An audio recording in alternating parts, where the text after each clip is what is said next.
Alright, so Hey, how's it going? So I'm back with Rob, and we are at Tankfest 2019, and this is the tank park.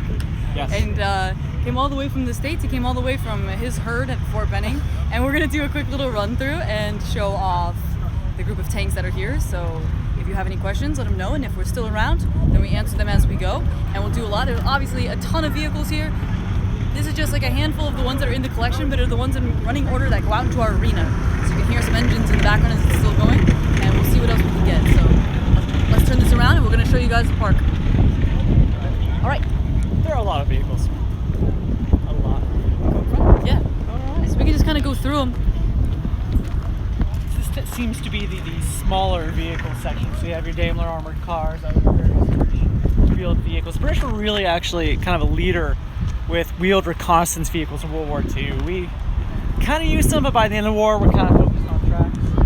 But right here, this is probably one of the best vehicles. I would say easily in the top 5 vehicles this Tankfest. And that's the Duplex Drive Valentine, amphibious Valentine. Of course, it has the canvas skirting for amphibious operations. It's just a beautiful vehicle. Very well strung.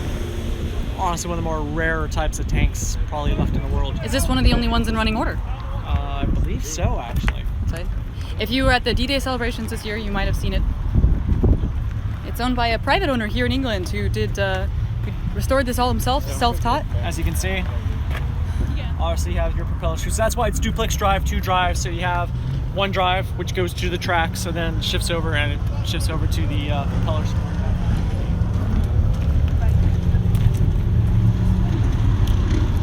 Over here, M16 anti-aircraft half-track. So the way this is designed, yes, it's your standard half-track. Pretty common in World War II, but this one has quad 50 caliber machine guns for aircraft work, but also very, very, very, very good against infantry in a direct fire role.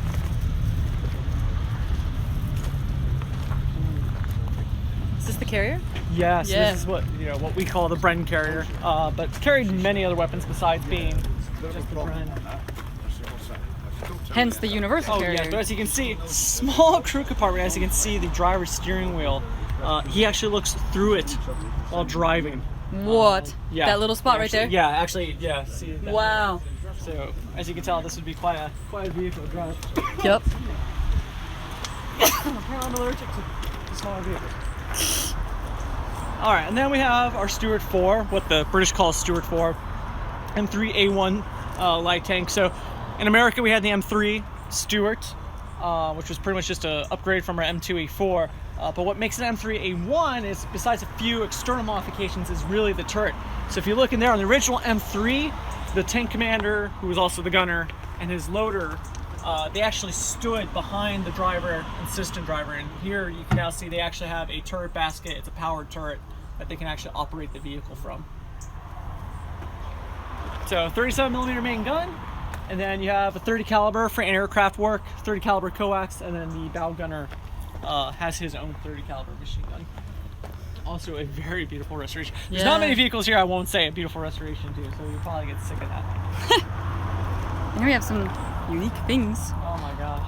This is sort of the back of the park. These are stationary and they're not brought out to the arena, but I think it's worth showing our little buddies. Oh yes, definitely. So got another Centurion here. Just some Centurions. Another Scimitar. Yes. This one runs around, and man, the speed on this one is fantastic. It's fun to watch it go. It's gonna be one of the faster vehicles that's on display here. And our working Churchill. Yes. This one's the Mark III, and it was in running order, so we got to see this one go around in the arena, which is really neat. It is extremely loud. Lots of scraping sounds, and it also has a tinge. It almost sounds like silverware falling out the back of it. I noticed. A couple people agree with me, but very robust track system. But one thing I learned actually going through the restoration shop, I didn't realize, so now I need to go back to our Churchill, is look at the end connectors, or not the end connectors, but the track pins. So if you need to break track to get the pin out, you actually have to come with a grinding wheel, break off this steel, and actually knock out the pin, and then when you put a new pin in, you actually have to re-weld it. Oh my God. That's a lot of work for TrackMan. It's a lot of work. That's nuts. It's workshop level kind of stuff. Heads or butts? Well, this is a G13, but Yes. it's called. Yeah, I mean, it's kind of sort of similar. So, Yeah. Jagdpanzer 38, of course, originally starts actually as a Czechoslovakian design. So Czechoslovakian, the Model 38 tank. The Germans get a hold of it, of course, and then eventually they build the Jagdpanzer 38 off the chassis. But even after the war, Czechoslovakia is still considered a very good vehicle, so the Swiss buy some as the G13. So there's a few differences, but overall the vehicles are very extremely similar. So this is the other British Valentine, and the gentleman with the DD Valentine was telling me this Valentine and the other Valentine were actually both, I guess, sitting out on a training area together. And so the Tank Museum got one, and then he got the other. So they were both, I guess you could say, sister tanks. Sister tanks. And our Matilda. Yeah. Oh gosh, the Matilda.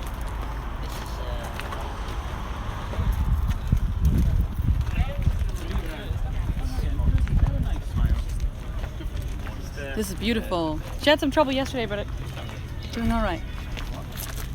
So of course, if you've seen the Matilda diaries that the Tank Museum's put on, this is of course the star tank of it. You'll see they have the Royal Tank Regiment banner on the antenna with the green, red, and brown. That's supposed to represent from the mud through the blood to the green fields beyond, which is the War I Tank Corps motto.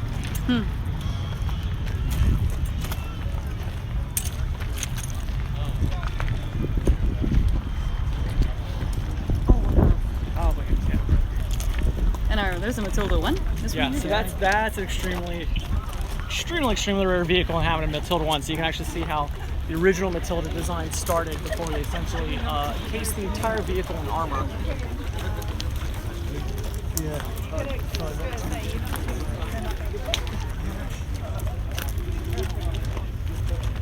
Yeah. And this is the only place where you can see Matilda one now. Yeah. Here at Bovington Tank Museum. What's really cool, so you see the smoke dischargers, and as you can see, it's actually a land-field rifle that's been cut down, and that's the system. That's how it's actuated. Wow. That's unique. So you can come to the tank park when the vehicles are not in motion. They close it off for safety when the vehicles start to move out of the arena, but you can come and see it for yourself. And when everything's stationary, and you can get hands-on with these things. You can learn about it. There's volunteers, there's employees here, private owners come out with their vehicles, and they're all really, really knowledgeable.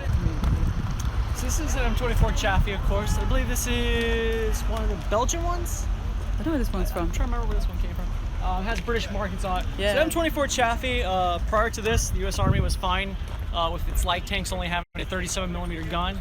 But the Chaffee was the Army's attempt to now create a light tank, very maneuverable, very light, of course, weight-wise, but with a more powerful gun. So this is the M6 75mm gun, but it fires the same 75mm round as the Sherman. So that was a huge leap. So now you have a tank that's light, mobile, for secure reconnaissance operations, but actually now with a much, much, much better caliber of gun. Did Armored Engineering restore this one as well? Yes. Yeah, so I'm Gavin from Armored Engineering. You can find us on Facebook and Instagram. We do tank restoration, and our latest project was the M24 Chaffee. That originally came from Denmark, where it had been on a plinth for some years, and it filled with water, and the whole bottom end had rotted away. It came over to this country, England, and ended up in Watford on someone's front garden, where our customer purchased the tank, brought it to us, and commissioned us to do the restoration work.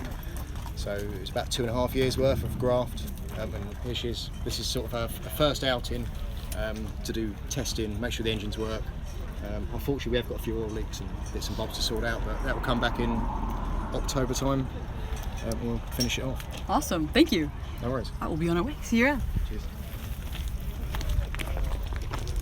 All right, let's keep it going. All right, well, keep walking around. Thank you all very Hello. much. Beautiful vehicle. So Gepard. Here's our cat and crab. Yeah, so designed to cope with the mud on the eastern front in Russia.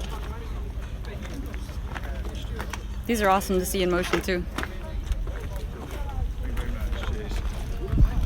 Alrighty. And then we have a Kuba wagon.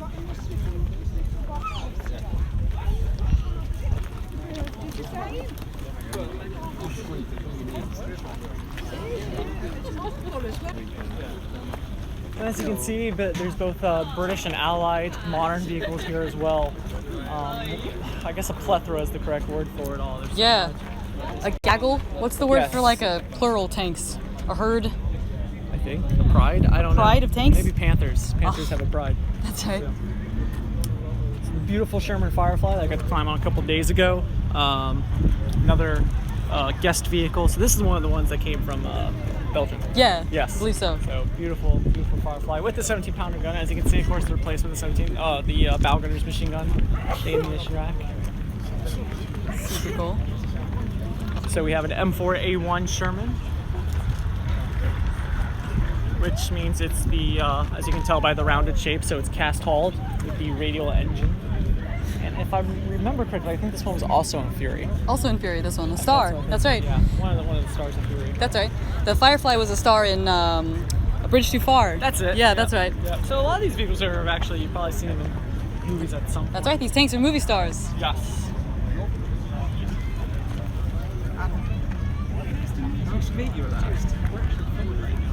That's okay, not a problem. Not at all. I'll come look for you in a second. So we have Panzer III. So this one, much actually like our Panzer IIIs that we have over in the United States. We have two that, like this one, came from North Africa when the Axis forces surrendered in May of 1943. So that was kind of the time where a lot of German equipment was brought back either to England or the United States for testing. And so this one, as it even says on its placard, August 1942 is when the British got this. And it was one of the first real German tanks that a big in-depth study was done on. So we actually have a copy of the British report on this specific tank in our archives. That's cool. You can see here a little bit of the up armoring here. Yes, so that's the big thing. So when the Panzer III comes out, and of course by 1942, not only is there heavy tank fighting happening in North Africa, the Germans are now fighting T-34s in Russia. So immediately, in order just to try to keep as many tanks in service as possible, they're taking the Panzer III and slowly upgrading it over time. I shouldn't even say slowly upgrading it. They're slapping those upgrades. As fast as yes, possible. As quickly as possible. Keep it surviving. So we pointed this one out last night. So this is a Stug 3. And this is the Stug in its pretty much its original form. So when the storm shoots, or storm artillery as it's called, 3 is developed. It's supposed to have a high explosive, low velocity gun, essentially a howitzer for infantry support, not really fighting other tanks, and that's exactly what this one looks like. And this is one of only 3, I believe, Stugs that were used by the Germans in North Africa. Nice. What's this?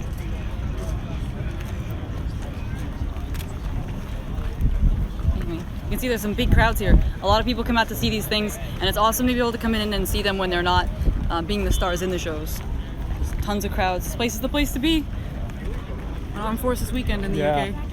Plus, it's really nice that since these are moving, this is a good time to actually see if you're a modeler, see the weathering on the tracks, how the mud actually kind of slaps onto the vehicle as it drives.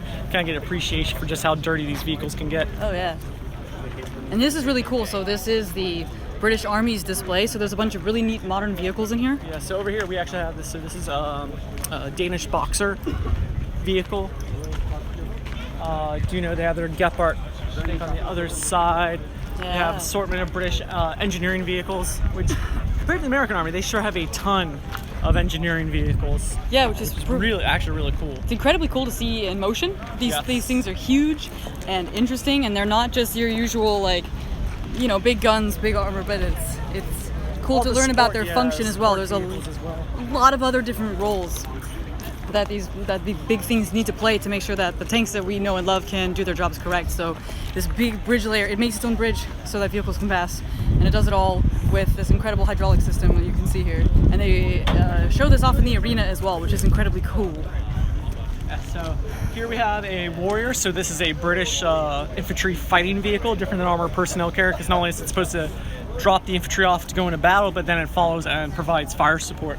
And so this is actually one of the, I don't know if they would call it a testbed vehicle, but one of the Warriors with some of the new upgrades that the British Army are doing to kind of keep the platform in service. Very cool.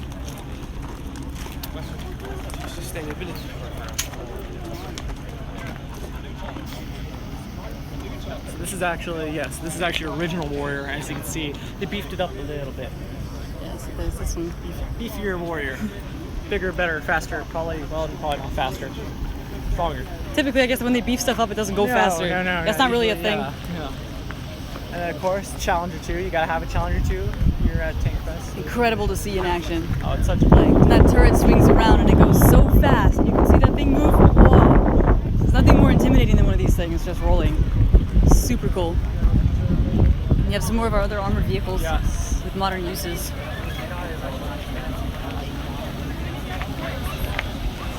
It's a bit of a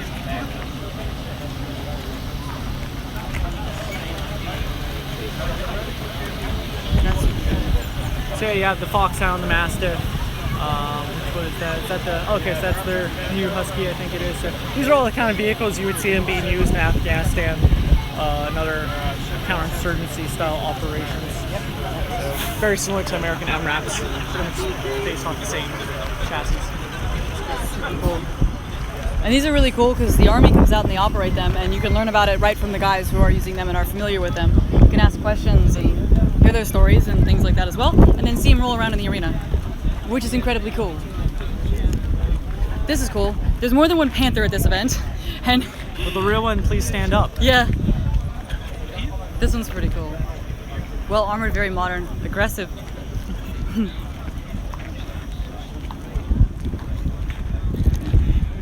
Very cool. We got Aries, which I think similar to how our AMP program is. AMP is our replacement for the old 113. It's pretty much a stripped down Bradley chassis. So we kind of have a common vehicle. Understanding the Aries shares commonality with some of the other chassis in the British service. There's a surprise chieftain. Chieftain sighting. Crikey. Want to come around tanks and he just shows up. It's a strange coincidence. Completely. Does he live with the tanks? Complete coincidence. Here we go. Here's a familiar face. Well, a familiar rear. Oh gosh. Terrible. So T-72. So probably one of the, really except for maybe the T-55, one of the most exported Soviet era tanks. 125mm gun. Still extremely common. I mean, we argue that the T-90 that the Russians use today is really just an upgraded version. Very distinct shape.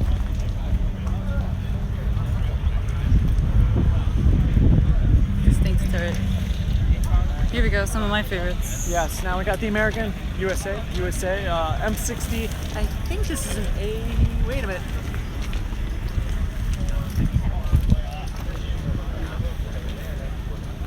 So this is an M60A1 Rise. Because it still has the coincidental rangefinder. It's not allowed to film in case of ITAR. Rules of the American. That's right.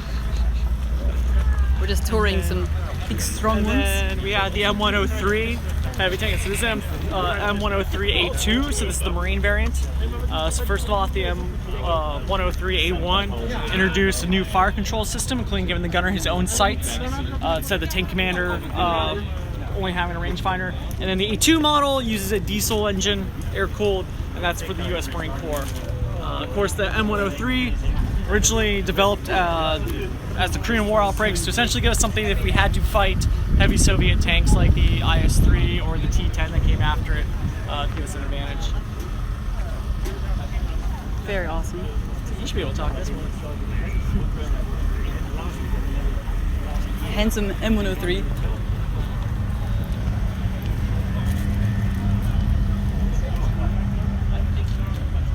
Noise. Which one is this one? Oh, this is the Swiss.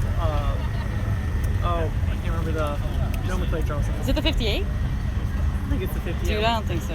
No. Man, I don't know what this tank is. What does tank be? Let's go check the sign.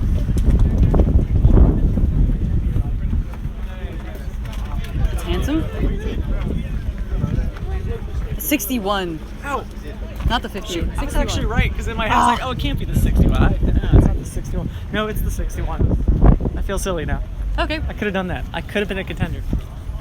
You almost had it. Yeah, I said it was Swiss, and I was like, it's 60 something. Almost there. And there's the back of the M103 is a very important detail as well that Oh you my can see for gosh. yourself. I can't take it anymore. Tee. And then there's Fury. Yeah. Everyone's seen Fury. You don't need to see Fury. No, it's great to see. It's awesome to see the Shermans in That's just motion. me. It's awesome. just my personal preference. Yeah, but I mean, No, it's actually very. If you besides the Hollywood, the whole setup, it's actually very good, showing a very weathered, equipped out tank. So that's one pretty cool thing. incredibly cool. This is a really cool feature of this year's Tankfest. We have 2 running T-34-85s. These were awesome to see together. They had a whole mock battle and everything. Very realistic living history presentation along with it, which is great. These are super cool. They make such a distinct sound when they're in motion, and nothing ever, like, you can see videos and stuff, but you gotta see it and you gotta hear it for yourself. These are wicked cool. This is also fun to see. Oh my These are gosh, hard to find in the States, and I really like these. Yeah, so Comet 17-pounder gun, absolutely hard hitting tank. Very classic British design from World War II. I don't know. I mean, I think I like this better than Churchill's. This is probably one of my favorite British tanks. So This is super cool. You can see a little glimpse. to kind of see how before they get to Centurion, the lines were starting to develop. Yeah. But look at the amount of space you have getting in and out of this vehicle. Yeah. Side hatch. That's a whole person that's supposed to come out of here. If something goes wrong, like there's my hand for scale, that's not going to be an As option. far as finesse. Finesse is the word, I believe. Yeah, finesse. That's a word that you could use. That's pretty cool.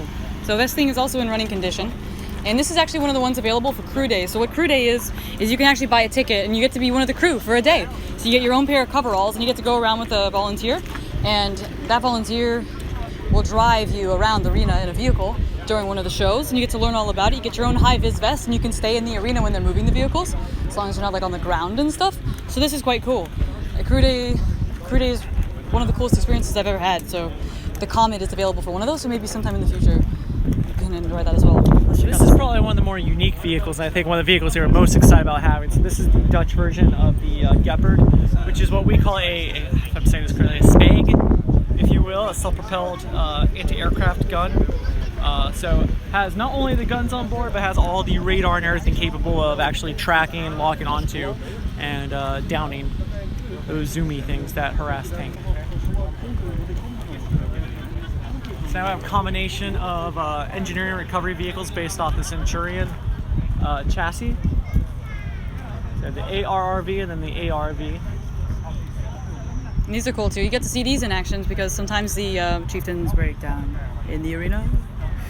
I didn't see nothing. I didn't see anything No, like that. I didn't But it's nice to have these out because you can actually see them do some work as well. Yes. Which is super cool. Yes. And that's always cool because, tanks like to break down. When you have something that's 45, 50, 60, 70 tons, it's going to break down. And there's something that's something you don't see in video games is you only can get shot, right? You can get blown up, but you don't ever see breakdowns. And that's Pretty much for every hour you operate a tank, you're working on for about 2 hours to fix it. Wow. That's pretty common. And yeah, so it would be interesting to see in World of Tanks if your tank would just break down, then nobody would ever really get to the battle on time, and it might not be as fun, but it would be a little bit more realistic. Yes. And then we have the Challenger 1. Only served for really not that long in British service. Only about a decade before it was replaced by Challenger 2, but I actually think it's one of the better looking tanks. They had some issues with it in the 80s as far as the ammunition, both the ammunition loadout and then the sighting system. In the Canadian Army trophies, there's actually a lot of writing on some of the issues they had at Challenger 1. But extremely accurate gun. Extremely accurate rifle gun.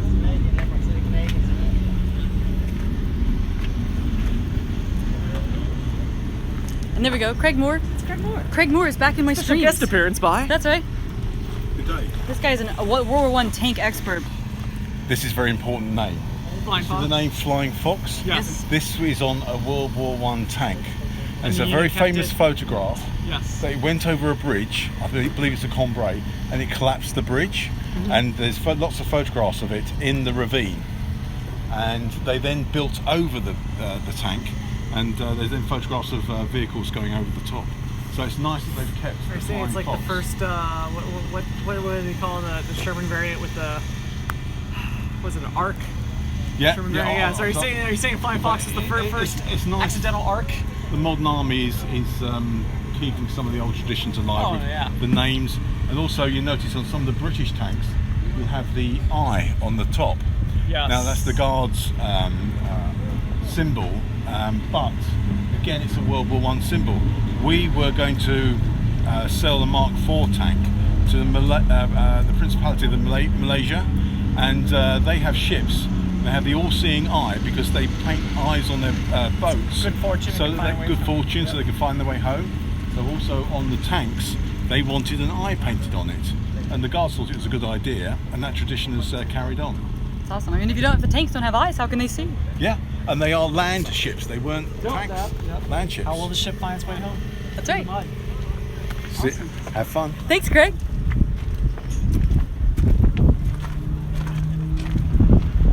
Alrighty, here's another favorite.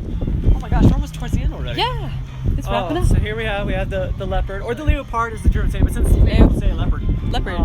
That's right. So, or as the Canadians would call it, the C2. So this is the late stage Canadian leopard. This has what they refer to as the Mexus armor kits.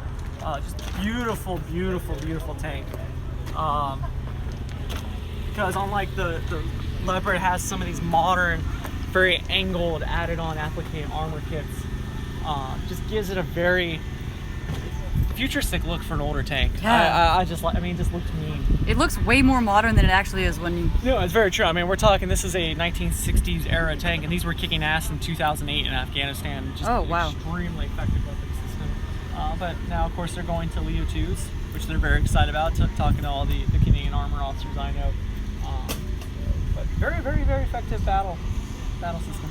Incredibly cool. And there's some more stuff. Let's see, who do we got behind us here? Yeah, we got some cool. We'll start on this side and we'll go back around. We got it. the Chieftain. The sun doesn't Yes. really like that. So we have the British ubiquitous Cold War tank, the Chieftain.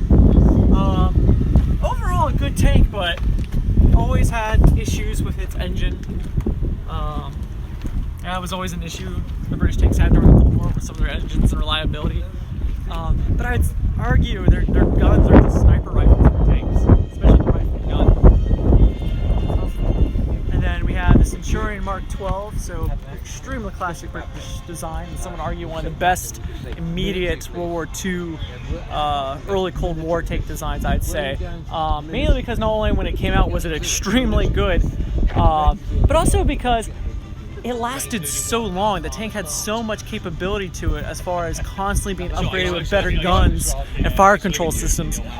It lasted in service for decades, and I do believe there's a few variants still in service around the world, some modernized ones with some countries. So just one of the most classic tank designs internationally, I would say. And it's another one that looks very modern, even though it's a lot older than it looks. Yep. She ages well. How's she running today? Oh, from yesterday, we had to have it completed to run around the arena by 8:30, and the guys worked really hard on it from 6 o'clock this morning Well done. to get it done. And at 8:27, the guys completed it, and we got the thumbs up to go around the arena. He did 2.5 circuits? Three. Did 3 circuits, and everybody was happy. And then we went out, done the what we were supposed to do, the Cold War bit, and came in, and she decided she'd had enough. Yeah, so we've worked on it again, and it's back up and running. So tomorrow we'll be able to go out on the trailer to get it back home, and then we'll do a workout and see what we actually run with it. I was just saying on the recording that for pretty much every hour you run one of these, it's about 2 or 3 hours on the back end of work to keep it running. Yeah. Not an easy task. It's down to the guys that are behind you that do all the work to get it running. That's it. You guys are doing a fantastic job. Beautiful tank with an awesome crew. Yes, yeah. Cool, yeah. Okay, thanks. Thank you. Yeah, these guys keep this thing running. I think that is about it. We pretty much walked through the best stuff. We've gone by the entire arena. There's so much going on. It's hard not to find a vehicle to like here at Tankfest.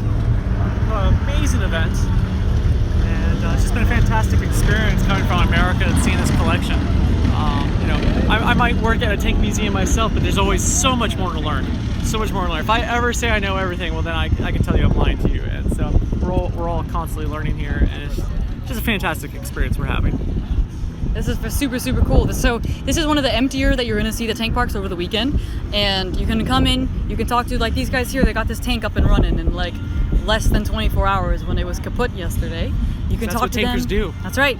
You can talk to them and understand a little bit of their experience in tank maintenance and tank operation. A lot of the guys here that volunteer or help to care for the tanks have served themselves. You can hear their stories and their perspectives on what they think works well, what they think doesn't. It's really, really cool. This is a unique event that you can't have anywhere else. If it's really worth the weekend, get the 3-day ticket because it's really hard to see. Oh yeah, you're not gonna have enough time in one day to see it all. Yeah. I can guarantee that. Especially if you really like tanks, you will not have enough time to see it all. Because I've been here 4 days and I can tell you I've not seen everything here. Yeah, this is wicked. This is a wicked event. Super awesome. Oh my goodness. Tracks. Yeah. You can hear these vehicles are still running. The day is still not over, but we're almost out of time and battery life, really, honestly. Yeah, that's a great fact. Next year I'm gonna get a phone that doesn't suck, and then we'll be able to show a little bit more, because this is awesome. You can come out here, you can see a little bit of the World of Tanks. That's the VCC, the Vehicle Conservation Center, and the World of Tanks stage, and you can meet other CCs like the awesome Epic guys who just dropped in with a host, who are awesome. Thank you guys, welcome to everybody. I don't have codes, but I do have tanks for now.